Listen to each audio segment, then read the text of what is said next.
Process follow करंतु आउ थे कहूँ आपंकर विंडो आसबनी जहाँ आप करेक्शन करेंगे भूल होती मैंने टाइम अच्छे आप्लाय निहाती गोटे करेंगे जो जगह आमर इन्यूट माने आपंकर कॉलेज ना दवा कथा से ही जगह आमर यूनिवर्सिटी ना दे ठीक है। हेलो एवरीवन वेलकम समस्त गोटे नुआ एंड फ्रेश वीडियो आज वीडियोटा टी इंपोर्टेंट वीडियो ठीक अच्छे मोर सब वीडियो ही इंपोर्टेंट थाए खाली आज वीडियो नुह तो वीडियोटार टॉपिक होची वर्तमान समय जो पिला माने ओटीटी फॉर्म अप्लाई करूँ ठीक अच्छे ओटीटी नोटिफिकेशन आसी समस्त जानते तो जो मैंने भी आम ओटीटी फॉर्म अप्लाई कर बहुत सारा माने डाउट रोचे बहुत सारा कमेंट रोचे सर आम ओटीटी फॉर्म अप्लाई करूँ कि अप्लाई टाइम भूल हो जाए आम आमर सब्जेक्ट टेकेन सब्जेक्ट देनु कौन सब्जेक्ट देव बुझीपारूनु ठीक अच्छे आमर इलेक्टिव सब्जेक्ट दे देचु देन आहरी डाउट आसना first semester student Andhra BEd first semester student apply कर देचु कौन फ्यूचर प्रोब्लेम हम कि ठीक अच्छे यहाँ गोटे डाउट देन बहुत पिला माने कौन कर पुराना जो आम 2025 आमर ओटीटी आसीला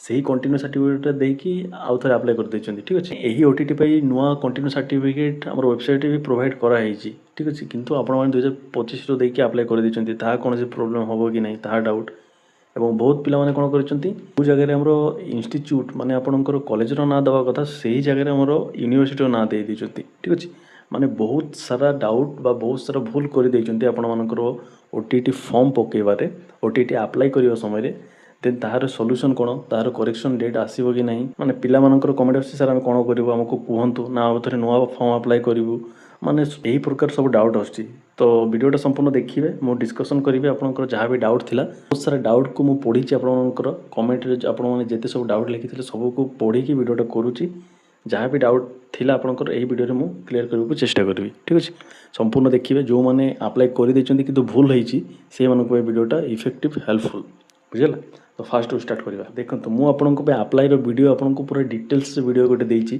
केमिति आप निज मोबाइल करेंगे किंतु बहुत पिला माने से वीडियोटा देखी ना कि अधा देखी जे माने जहाँ फल से आप्लिकेशन भूल होती ठीक अच्छे मु देखो मोर ओटीटी क्लियर हो 2025 108 109 आई थिंक मोर मार्क आसाला ठीक अच्छे जहाँकि मुझे क्वालिफाई शेड्यूल कास्ट मोर कैटेगरी मोर दरकार के 75 ठीक अच्छे तो 75 माने 100 एबव अच्छे मैंने तो मुझे क्वालिफाई ना तो मुझे आपन को निजर फॉर्म पकई खाली पेमेंट कर नी आउ पूरा डिटेल्स देखी कौ जगह कौन दिहब एवरीथिंग आपको कही आपने से हिसाब से पकातु किंतु आपने वीडियोटा देखिए 20 मिनट वीडियोटा करी मोर टाइम देकी आपको वीडियोटा करी मोर कौन दरकार थी वीडियो कर तो आपण मैंने तो देखिए जो मैंने अप्लाई करने कथा से देखा कथा किंतु आपने देखिए आउ देखी ना से भूल हो कौ जगह कौन दवा कथा आपने तो फास्ट जानवे आउ गोटे कथा आम वर्तमान समय जो ऑनलाइन सब जाक अच्छी साइबर कैफे जहाँ कहुए ठीक अच्छे से ही दुकान जो मैंने अप्लाई कर मूर्ख ठीक अच्छे किसी जना ना से कौन आप जी जानते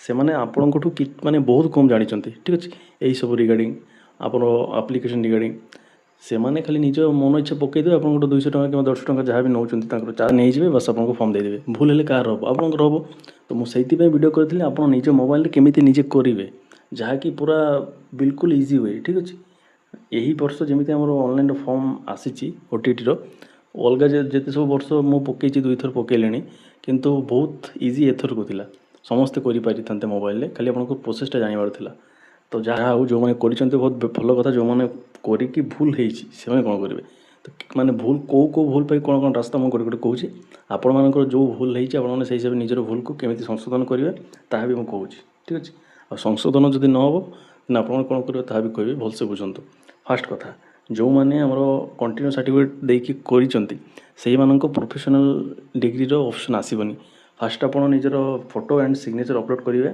ता पाखे गोटे आपंकर इन सर्विस अच्छी आपंकर कंटिन्यू अच्छी से जगह आप कंटिन्यू सर्टिफिकेट अपलोड हो ये कर सारापर आप प्रोफेशनल कोर्स किसी दबार आवश्यकता पड़ोनी ठीक अच्छे आउ जो मैंने कंटिन्यू सर्टिफिकेट जगार आपंकर बीएड माने बीएड हो कि आपंकर अलग जहाँ भी सर्टिफिकेट हो फोटो हो अदर किसी भी अपलोड कर देते से प्रोब्लेम देखो प्रोब्लेम जदि भूल होती निहाती प्रोब्लेम हम ठीक अच्छे आप्लिकेसन तो भूल हवा कथा नुह पूरा सी लिखिदे यही प्लेस यह अपलोड हम आप भूल कर आपंकर रिक्स ना आप ही दायी से मैंने तो दायी नुहति ना तो भूल होती मैंने करेक्शन आ गए कथा यार करेक्शन डेट आसबनी करेक्शन आसबनी मैंने आपंकर गोटे मैंने आप गोटे वे अच्छी आप न्यू आप्लिकेसन करते जब आप माने फ्यूचर प्रोब्लेम फेस करने को इच्छा ना नुआ आप्लिकेसन आपको अप्लाई करने को पड़ो जब भूल कर ठीक अच्छे ଆଉ ଗୋଟେ ଭୁଲ କ'ଣ ନା ଆମର ମାର୍କ କିମ୍ବା ଆମର ମାର୍କ କାଉଣ୍ଟରେ ଆମେ ଭୁଲ କରିଦେଉଛୁ। କମ୍ପ୍ଲିଟ୍ ହେଇଯାଇଛି ଯେଉଁ ପିଲାମାନଙ୍କର ଆପଣଙ୍କର B.Ed ମାର୍କ କାଉଣ୍ଟରେ ଆପଣମାନେ ଭୁଲ କରିଦେଉଛନ୍ତି।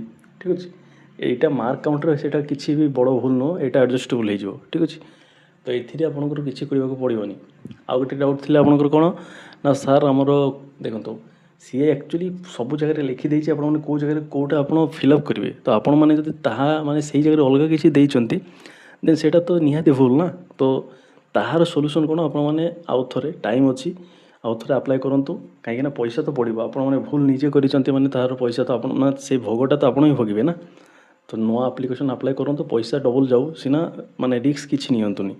ଯେମିତିକି ଯଦି ଆପଣ ଆଉ ଥରେ ଗୋଟେ ଆପ୍ଲାଏ କରିଦେବେ ତ ଫାଷ୍ଟ ଯେଉଁଟା ଭୁଲ ହେଇଛି ସେକେଣ୍ଡ ତ ସେଇଟା ଭୁଲ ହେବନି ନା। ତ ସେଇଟା ଆପଣଙ୍କ ପାଇଁ ବେଟର୍। ଯାହା ବି ଭୁଲ ହେଉଛି ତ ଇନସର୍ଟ କହିବାକୁ ଗଲେ ଆପଣଙ୍କର ଫର୍ମରେ ଯାହା ବି ଭୁଲ ହେଇଛି, ଠିକ୍ ଅଛି, ଖାଲି ମାଇନର୍ ଭୁଲ ଯେମିତିକି ଆପଣଙ୍କର ଧରନ୍ତୁ କ'ଣ ସେଇଟା 2025ରେ କଣ୍ଟିନ୍ୟୁ ସାର୍ଟିଫିକେଟ୍ ଦେଇକି ଆପ୍ଲାଏ କରିଦେଇଛନ୍ତି, ତାହା ଆଡ଼ଜଷ୍ଟେବୁଲ୍ ହେଇଯିବ। ଠିକ୍ ଅଛି, 2026ରେ ନ ଦେଲେ ତାହା ଆଡ଼ଜଷ୍ଟ, କାହିଁକିନା ଆପଣ କଣ୍ଟିନ୍ୟୁ ପର୍ସୁଇଂରେ ଅଛନ୍ତି ତ ହେଇଯିବ ସେଇଟା। ଠିକ୍ ଅଛି, ଆଉ ଯାହା ବି ଭୁଲ ହେଇଛି ଆପଣଙ୍କର ଗୋଟେ ସାର୍ଟିଫିକେଟ୍ ଜାଗାରେ ଅଲଗା ସାର୍ଟିଫିକେଟ୍, ଗୋଟେ ଡିଟେଲ୍ସ ଜାଗାରେ ଅଲଗା ଡିଟେଲ୍ସ, ଠିକ୍ ଅଛି, ତାପରେ ଆପଣଙ୍କର କଲେଜର ନାଁ ଭୁଲ ହେଇଛି, ଆପଣଙ୍କର ସବଜେକ୍ଟ ଟେକେନ୍ଟା ଭୁଲ ହେଇଛି।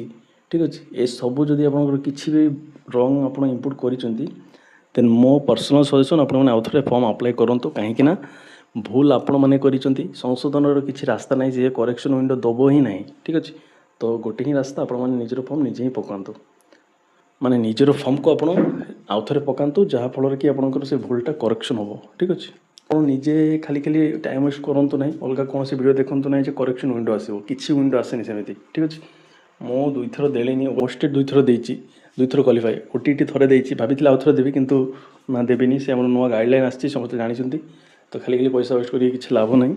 ତ ସେଥିପାଇଁ ମୁଁ ଦେବିନି। ମୁଁ ଫର୍ମ ଦେଖନ୍ତୁ ଏଇଟା ପ୍ରିଭ୍ୟୁରେ ଅଛି, ମୋର ଖାଲି ପେମେଣ୍ଟ ପେଣ୍ଡିଙ୍ଗ ଥିଲା। ଆପ୍ଲିକେସନ୍ ଟାଇମ୍ରେ ମୁଁ ଦେଖେଇଲି, ଯଦି ପେମେଣ୍ଟ କରିଦେବେ ଦେନ୍ ମୁଁ ଆଉ ଥରେ ଏଲିଜିବଲ୍ ହେଇଯିବି। ତ ପେମେଣ୍ଟ କରିବିନି, ଖାଲି ପଇସା ଖର୍ଚ୍ଚ କରିବାନି। ତ ଆଉ ଥରେ କହୁଛି, ଯେଉଁମାନଙ୍କର ଭୁଲ ହେଇଛି ଆଉ ଆପଣଙ୍କର ମନ ମାନୁନି ନା ସାର୍ ଆମେ ଭୁଲ କରିଦେଇଛୁ, କ'ଣ କରିବ, ବେଶୀ ଡର ଲାଗୁଛି, ଦେନ୍ ଟାଇମ୍ ଅଛି, ଭିଡ଼ିଓଟା ଦେଖନ୍ତୁ। ଭିଡ଼ିଓର ଲିଙ୍କ୍ ମୁଁ ତଳେ ପ୍ରୋଭାଇଡ଼ କରିଦେଉଛି। ପୁରା ଯାହା ଯେମିତି କହିଛି ସେମିତି କରନ୍ତୁ। ଯଦି ଆପଣମାନେ କଣ୍ଟିନ୍ୟୁକୁ ଦେଇକି ଆପ୍ଲାଏ କରିବେ, ଆପଣଙ୍କୁ କୌଣସି ସାର୍ଟିଫିକେଟ୍ ସେ ଅପଲୋଡ଼ ପାଇଁ ମାଗିବନି, ଖାଲି ଆପଣଙ୍କର ଫଟୋ ଆଉ ସିଗ୍ନେଚର୍ ମାଗିବ। ଯାହାକି ଫଟୋ କେମିତି କରିବେ ତାହା ବି ଭିଡ଼ିଓରେ କହିଛି, ସିଗ୍ନେଚର୍ କେମିତି କରିବେ ତାହା ବି କହିଛି। ଠିକ୍ ଅଛି, ଆଉ କଣ୍ଟିନ୍ୟୁ ସାର୍ଟିଫିକେଟ୍ର ଫର୍ମାଟ୍ ଦେଇଛି, ତାହାକୁ ଫିଲ୍ଅପ୍ କରିବେ, ତାହାକୁ ଫଟୋ କାଢ଼ିବେ, PDF କରିବେ, ସେଇ ଜାଗାରେ ଅପଲୋଡ଼ କରିବେ। ଫଟୋ, ସିଗ୍ନେଚର୍, କଣ୍ଟିନ୍ୟୁ ସାର୍ଟିଫିକେଟ୍ ଗୋଟେ ଜାଗାରେ ହିଁ ଅପଲୋଡ଼ କରିବାକୁ ପଡ଼ିବ। ଆଉ ଯାହା ବି ଡିଟେଲ୍ସ ଅଛି ସମସ୍ତେ ପଢ଼ିକି ଦେଇପାରିବେ, କିଛି ବି ଏଥିରେ ଏମିତି ଡିଟେଲ୍ସ ନାହିଁ ଯେ ଆପଣମାନେ ବୁଝିପାରିବେନି ପଢ଼ିକି। ଠିକ୍ ଅଛି, ତ ସେଇ ପ୍ରୋସେସ୍ ଫଲୋ କରନ୍ତୁ। ଆଉ ଥରେ କହୁଛି, ଆପଣଙ୍କର ୱିଣ୍ଡୋ ଆସିବନି ଯାହା ଆପଣ କରେକ୍ସନ୍ କରିପାରିବେ। ଭୁଲ ହେଇଛି ମାନେ ଟାଇମ୍ ଅଛି, ଆପ୍ଲାଏ ନିହାତି ଆଉ ଗୋଟେ କରିପାରିବେ। ଠିକ୍ ଅଛି, ଆଉ ସେଇଟା ଆପଣଙ୍କର ଏଇଟା ମୋ ମତ ଥିଲା ଯେ ଭୁଲ ହେଇଛି ମାନେ ଆପଣମାନେ ଆଉ ଥରେ ଆପ୍ଲାଏ କରିପାରିବେ। ଦେଖନ୍ତୁ ଏଥିରେ ମୋର ମାନେ ପେମେଣ୍ଟ ପେଣ୍ଡିଙ୍ଗ ଅଛି। କାହିଁକି ପେଣ୍ଡିଙ୍ଗ ଅଛି ନା ମୁଁ ସେଇଟା ପେମେଣ୍ଟ କରିନି, ସେଥିପାଇଁ ପେଣ୍ଡିଙ୍ଗ ଅଛି। ବୁଝିହେଲା, ତ ଏଇଟା ଆପଣଙ୍କର ମାନେ ଡାଉଟ୍ ଥିଲା, ସେଇଥିପାଇଁ ଭିଡ଼ିଓଟା କରୁଛି। ଅଦରୱାଇଜ୍ ମୋର କିଛି ମକସଦ ନଥିଲା। ମୋ ସେକେଣ୍ଡ ସେମିଷ୍ଟର ପିଲାମାନଙ୍କ ପାଇଁ ସେ କ୍ୱେଶ୍ଚିନ୍ ଅଲରେଡ଼ି ମୁଁ ତିଆରି କରିଦେଇଛି, ସେ ଭିଡ଼ିଓ କରିଥାନ୍ତି। ଠିକ୍ ଅଛି, ତ ପିଲାମାନଙ୍କର କମେଣ୍ଟ ଆସୁଛି ସାର୍ ଏମିତି ଭୁଲ ହେଇଯାଇଛି। କିଛି ନହେଲେ ମୁଁ ଯଦି ଆପଣଙ୍କୁ ମେସେଜ୍ ଦେଖେଇବି, ଖାଲି ଆଜି ଦିନରେ 10ଟା ପିଲାଙ୍କର ମେସେଜ୍ ଆସିଛି, ସାର୍ ଏମିତି ହେଇଛି, ଆମେ ଫାର୍ଷ୍ଟ ସେମିଷ୍ଟର ଷ୍ଟୁଡେଣ୍ଟ। ହଁ, ଆଉ ଗୋଟେ କଥା, ଆପଣମାନେ ଯଦି first semester student Andhra B.Ed କୌଣସି ମତରେ ଆପଣମାନେ ଏଲିଜିବଲ୍ ନୁହନ୍ତି। ଠିକ୍ ଅଛି, ଯଦି ଚାହୁଁଛନ୍ତି ଆପଣଙ୍କର ସାର୍ଟିଫିକେଟ୍ ଇନଭ୍ୟାଲିଡ୍ ହଉ ଦେନ୍ ଆପଣମାନେ ଫର୍ମ ପକାନ୍ତୁ, ଭିରେ ଯିବେ, ରିଜେକ୍ଟ ହେଇକି ଘରକୁ ଆସିକି ବସିବେ। ଠିକ୍ ଅଛି, ବାରମ୍ବାର କହୁଛି, ଆପଣମାନେ ବୁଝିପାରୁନାହାନ୍ତି ନା କ'ଣ କେଜାଣି। ନିଜର ପ୍ରାକ୍ଟିସ୍ ପାଇଁ ଦେଇପାରିବେ, ଯାଇକି ଏକ୍ଜାମ୍ ଦେଲେ ପ୍ରାକ୍ଟିସ୍ ହେଉଛି, ଦେନ୍ ଏଇ ଏକ୍ଜାମ୍ ଆଉ ଥରେ ଦେବାକୁ ପଡ଼ିବ। ଠିକ୍ ଅଛି, ଯଦି ପ୍ରାକ୍ଟିସ୍ ପାଇଁ ଦେଉଛନ୍ତି ଦେଇପାରିବେ, ଅଦରୱାଇଜ୍ ଯଦି ଭାବୁଛନ୍ତି ନା ଆମେ କ୍ୱାଲିଫାଏ କରିଦେବୁ, ସାର୍ଟିଫିକେଟ୍ ରଖିବୁ, ଦେନ୍ ସେମିତି କରନ୍ତୁ ନାହିଁ। ଫ୍ୟୁଚର୍ ବିଲକୁଲ ରିକ୍ସରେ ପକାନ୍ତୁ ନାହିଁ। ଠିକ୍ ଅଛି, ତ ରଖୁଛି, ବେଶୀ ଟାଇମ୍ ୱେଷ୍ଟ କରିବେନି। ତ ଯେତିକି କହିଛି ଯେଉଁମାନେ ବୁଝିଛନ୍ତି ସେମାନେ ନିହାତି ସେମିତି କରିବେ, ଆଉ ଯେଉଁମାନେ ବୁଝିବାକୁ ନାରାଜ ସେଇଟା ଆପଣଙ୍କର ଉପରେ, ମୋର କିଛି କହିବାର ନାହିଁ। ବୁଝିଲା, ତ ରଖୁଛି, ଆପ୍ଲାଏ ଭିଡ଼ିଓ ଦେଇଦେଉଛି। ଯେଉଁମାନେ କରିବେ ଭିଡ଼ିଓଟା ଫାଷ୍ଟ ଦେଖନ୍ତୁ, 2 ଥର ଦେଖନ୍ତୁ, ତାପରେ ଆପ୍ଲାଏ କରନ୍ତୁ। ଠିକ୍ ଅଛି, ଧନ୍ୟବାଦ, ରଖୁଛି। ଭଲ ରୁହନ୍ତୁ, ଭଲ କରନ୍ତୁ, ଆଉ ଚ୍ୟାନେଲ୍ ସହିତ ଜଡ଼ିତ ରୁହନ୍ତୁ। ଚ୍ୟାନେଲ୍ରେ ଏଭ୍ରିଥିଙ୍ଗ ଆପଣଙ୍କର ସବୁ ପ୍ରକାର ଅପଡ଼େଟ୍ ମିଳେ, ଆପଣଙ୍କୁ ଖାଲି ସବସ୍କ୍ରାଇବ୍ କରିକି ରଖିବାକୁ ପଡ଼ିବ, ଯାହାଫଳରେ ଭିଡ଼ିଓ ଆସିଲେ ହିଁ ଆପଣଙ୍କର ନୋଟିଫିକେସନ୍ ଯିବ, ଆପଣମାନେ ଦେଖିପାରିବେ।